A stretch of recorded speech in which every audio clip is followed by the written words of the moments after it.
Hi, I'm Frank Lee Ruggles. I'm a professional landscape photographer who will do anything to get the ultimate shot. Today I'm on location just outside of Page, Arizona in the Navajo Nation. So a couple of months ago, I got a phone call from my friend Jackie Sinigini, who owns the famous Canyon X just outside of Page, Arizona. And she told me she needs some help with a really special project. On her family's land, they've discovered a brand new slot canyon, and only a handful of people have ever been through it, but they want to open it up for tourism.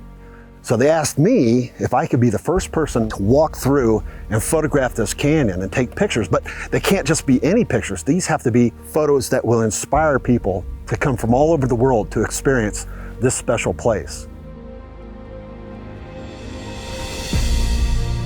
My trip to Cardiac Canyon started out on an old dirt road that led out into a remote area in the Navajo Nation.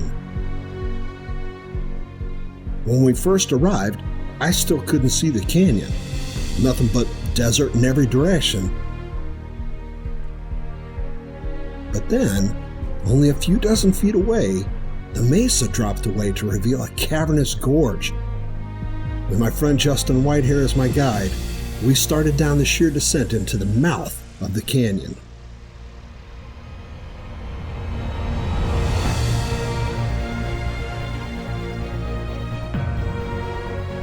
When I first took this assignment, I was excited at the chance to explore a place that few other people had ever seen before.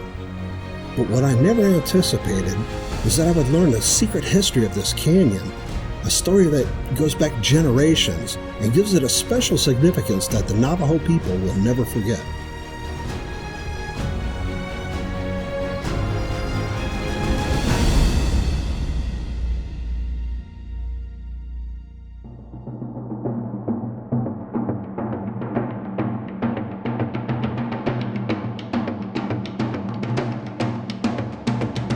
This is probably a good place for me to take out my camera because we're going to see something amazing.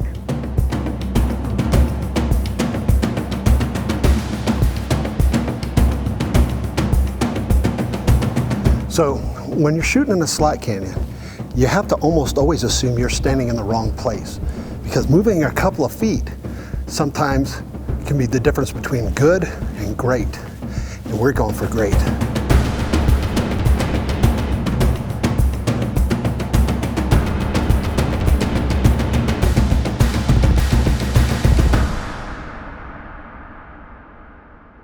After some time had passed, I noticed that Justin kept plucking at his guitar. As it turns out, there are certain parts of Cardiac Canyon where the curved rock walls are ideal for acoustics. He told me he was looking for a place to bust out a tune, and after a little more searching, he found the perfect spot.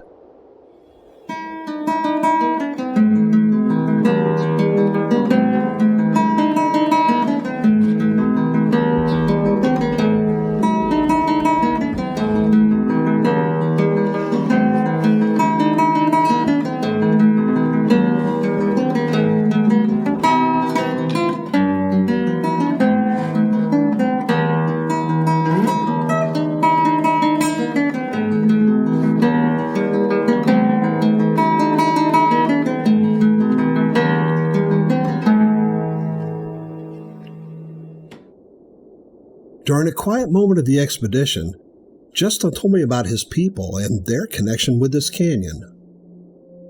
Our people, the Navajo people, were nomadic people. They moved around a lot.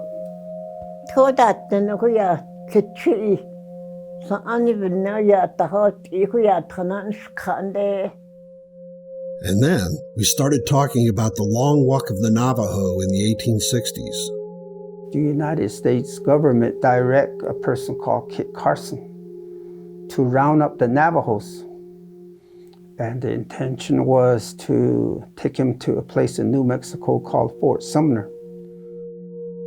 One of the ways that the soldiers, Kit Carson's men, managed to overcome and have the Navajo surrender was that they went all over the reservation, burning their cornfields. They burned their orchards. They killed their animals. They rounded up the horses cows and the sheep, corral them, and the Navajo watch as their animals were being shot and killed.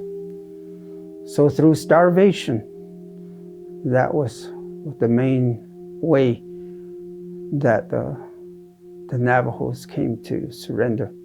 But they still had to walk 300 miles to Fort Sumner. They had to go across the Rio Grande in New Mexico.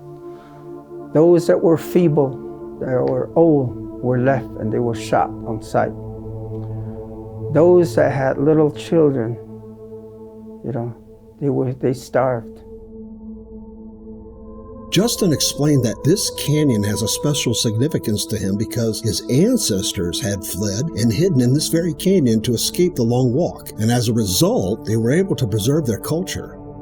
When they did the long walk, when the federal government, tried to get all our people together, I don't know how they got word, but my family didn't do the long walk. They hid in the canyons, so they weren't found.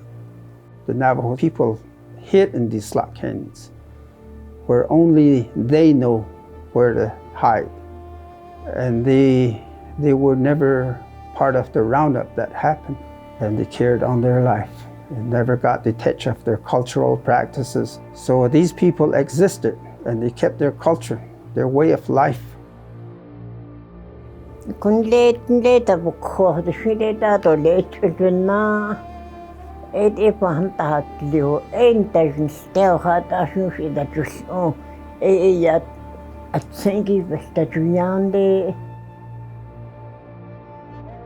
If you respect your mother, the earth, the sky, your father, they'll give you a blessing in return. And in this sense, Mother Earth provided us a place to hide, to get away from being captured. This is the way the native person will think.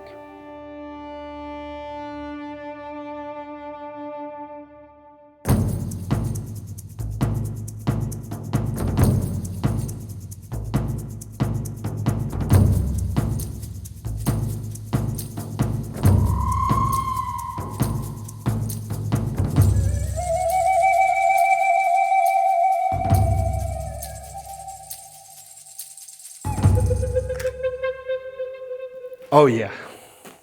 Yes. It's unbelievable. This is this is beautiful. This is as beautiful as any slot canyon I've ever seen in my life. I've been to probably half a dozen of them or so, and this is as good as it gets, man. This is so beautiful. Let's go explore some more stuff. This is absolutely stunning. So we have these striped walls, but if you look really close, there's ancient petroglyphs about 12 feet up off the ground. How awesome is that? I consider it my honor to have been invited to take photos of this beautiful canyon, and I got to experience firsthand some sights that no person outside the tribe had ever seen before. Some of the features of this canyon are so unique, I've never seen a slot canyon this stunning in my entire life.